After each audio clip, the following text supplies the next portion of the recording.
ಇನ್ನು ಬೆಂಗಳೂರಿನಲ್ಲಿ ಮತ್ತೆ ಬೇಕರಿ ಮಾಲೀಕರ ಮೇಲೆ ಗೂಂಡಾಗಿರಿಯಾಗಿದೆ. ಮದ್ಯ ಸೇವನೆಗೆ ಸ್ನಾಕ್ಸ್ ಖರೀದಿಸಿ ಫುಲ್ ಕಿರಿಕಣ ಮಾಡಲಾಗಿರುವಂಥದ್ದು. ಬೆಂಗಳೂರಿನಲ್ಲಿ ಮತ್ತೊಂದು ಘಟನೆ, ಬೇಕರಿ ಮಾಲೀಕರ ಮೇಲೆ ಗೂಂಡಾಗಿರಿ. ಮದ್ಯ ಸೇವನೆಗೆ ಸ್ನಾಕ್ಸ್ ಅನ್ನು ಖರೀದಿಸಿ ಹಣ ಕೇಳಿದ್ದಕ್ಕೆ ಹಣ ಕೊಟ್ಟಿಲ್ಲ, ಹೀಗಾಗಿ ಮಾಲೀಕರ ಮೇಲೆ ಅಟ್ಯಾಕ್ ಮಾಡಿದ್ದಾರೆ ಆಗಂತುಕರು. ಹೆಬ್ಬಾಳ ಠಾಣಾ ವ್ಯಾಪ್ತಿಯಲ್ಲಿ ವೃದ್ಧ ದಂಪತಿಗಳ ಮೇಲೆ ಹಲ್ಲೆಯಾಗಿದೆ. ಗ್ರಾಹಕ ಅಟ್ಯಾಕ್ ಮಾಡುವಂತ ದೃಶ್ಯ ಸಿಸಿಟಿವಿ ಕ್ಯಾಮೆರಾದಲ್ಲಿ ಸೆರೆಯಾಗಿದೆ. ಬೇಕರಿಗೆ ಬಂದು ಸುಮ್ಮನೆ ಕಿರಿಕ ಶುರು ಮಾಡಿರುವಂಥದ್ದು ಶ್ರೀನಿವಾಸ್.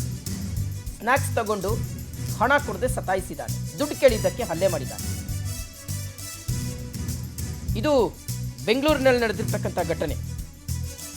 ಹಣ ಕೊಡುವಂತೆ ಗ್ರಾಹಕನನ್ನ ದಂಪತಿ ಕೇಳಿದ್ದಾರೆ. ಈ ಸಂದರ್ಭದಲ್ಲಿ ಹಣ ಕೊಡದೆ ಈತ ವೃದ್ಧ ದಂಪತಿಗಳ ಮೇಲೆಯೇ ಹಲ್ಲೆ ಮಾಡಿರ್ತಕ್ಕಂತಹ ಒಂದು ಘಟನೆ ನೋಡಿ ಸಿಸಿಟಿವಿಯಲ್ಲಿ ಸರಿಯಾಗಿರ್ತಕ್ಕಂಥ ವಿಜುವಲ್ಸ್.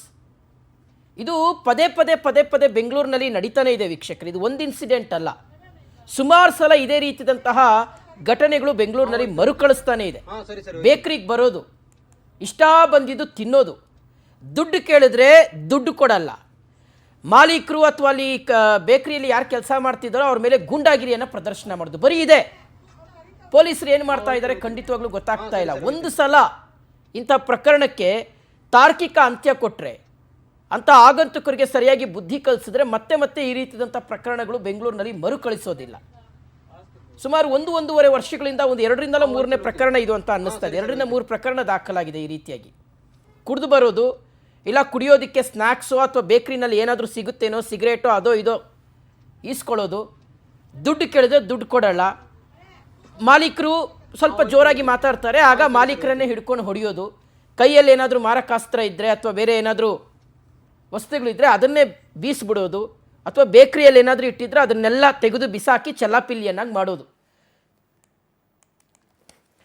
ಓಕೆ, ಡೀಟೇಲ್ಸ್ ಕೊಡ್ತಾರೆ ನಮ್ಮ ಪ್ರತಿನಿಧಿ ವೆಂಕಟೇಶ್. ಈಗ ದೂರವಾಣಿ ಸಂಪರ್ಕದಲ್ಲಿ ಜಾಯ್ನ್ ಆಗ್ತಾ ಇದ್ದಾರೆ. ವೆಂಕಟೇಶ್ ಲೈವಲ್ಲಿ ಜಾಯ್ನ್ ಆಗ್ತಾ ಇದ್ದಾರೆ. ವೆಂಕಟೇಶ್, ಪದೇ ಬೆಂಗಳೂರಿನಲ್ಲಿ ಈ ರೀತಿಯಾದಂತಹ ಇನ್ಸಿಡೆಂಟ್ಸ್ ರಿಪೀಟ್ ಆಗ್ತಾನೆ ಇದೆ ಅಂತ.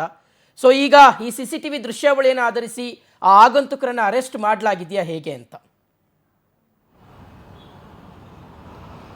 ಶಿವಶಂಕರ್, ಕಳೆದ ಕೆಲವು ವರ್ಷಗಳಿಂದ ಕೂಡ ಬೆಂಗಳೂರಿನಲ್ಲಿ ಬೇಕರಿ ಕಾಂಡಿಮೆಂಟ್ಸ್ಗಳ ಮೇಲೆ ಈ ಪುಂಡ ಪೋಖರಿಗಳು ಕುಡಿದು ಬಂದು ಹಲ್ಲೆ ಮಾಡುವಂತಹದ್ದು, ಬಾಟಲ್ಗಳನ್ನು ಒಡೆದಾಕುವಂತಹ ಪ್ರಕರಣಗಳು ಕೂಡ ವರದಿ ಆಗ್ತಾನೆ ಇದಾವೆ. ಹೀಗೆ ಇದಕ್ಕೆ ಒಂದು ಹೊಸ ಸೇರ್ಪಡೆ ಅಂತ ಹೇಳಿದ್ರೆ ಹೆಬ್ಬಾಳ ಪೊಲೀಸ್ ಠಾಣೆ ಲಿಮಿಟ್ಸ್ದಲ್ಲಾಗಿರುವಂಥದ್ದು. ವೃದ್ಧ ದಂಪತಿ ಜೀವನಕ್ಕಾಗಿ ಬೇಕರಿಯನ್ನು ಇಟ್ಕೊಂಡು ಜೀವನವನ್ನು ಮಾಡ್ತಾ ಇದ್ರು. ಇಲ್ಲಿಗೆ ಬರ್ತಾ ಇದ್ದಂತಹ ಕೆಲವೊಂದಷ್ಟು ಕಿಡಿಗೇಡಿಗಳು ತಿನ್ನೋದಕ್ಕೆ ಸ್ನಾಕ್ಸ್, ಕುಡಿಯೋಕೆ ನೀರು ಮತ್ತು ಸಿಗರೇಟ್ ಅನ್ನು ಕೇಳಿದ್ದಾರೆ, ಎಲ್ಲವನ್ನು ತೆಗೆದುಕೊಂಡಿದ್ದಾರೆ. ಆದರೆ ತೆಗೆದುಕೊಂಡಂತಹ ವಸ್ತುಗಳಿಗೆ ಹಣವನ್ನು ಕೇಳದಂತಹ ವೇಳೆಯಲ್ಲಿ ಇವರು ಕಿರಿಕ್ ಮಾಡಿ ಅಲ್ಲೇ ಹಲ್ಲೆ ಮಾಡೋಕೆ ಮುಂದಾಗಿದ್ದಾರೆ.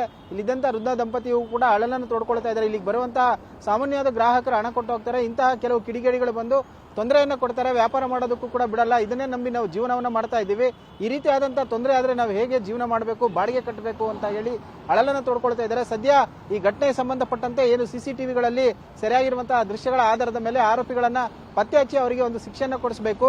ಮುಂದೆ ಈ ರೀತಿಯಾದಂತಹ ಹಲ್ಲೆಗಳು ಅಥವಾ ಬೆದರಿಕೆಗಳು ಹಾಕುವಂತಹ ಪ್ರಕ್ರಿಯೆಗಳು ನಿಲ್ಲಬೇಕು ಅಂತ ಹೇಳಿ ಈ ವೃದ್ಧ ದಂಪತಿ ಮನವಿಯನ್ನೇ ಮಾಡಿಕೊಂಡಿದ್ದಾರೆ. ಸದ್ಯ ಈಗ ಹೆಬ್ಬಾಳ ಠಾಣೆಗೆ ತೆರಳಿ ದೂರು ಕೊಡೋದಕ್ಕೂ ಕೂಡ ಮುಂದಾಗಿರುವಂತಹದ್ದು. ಶಿವಶಂಕರ್, ಥ್ಯಾಂಕ್ ಯು ತಮ್ಮೆಲ್ಲ ಡೀಟೇಲ್ಸ್ಗಾಗಿ.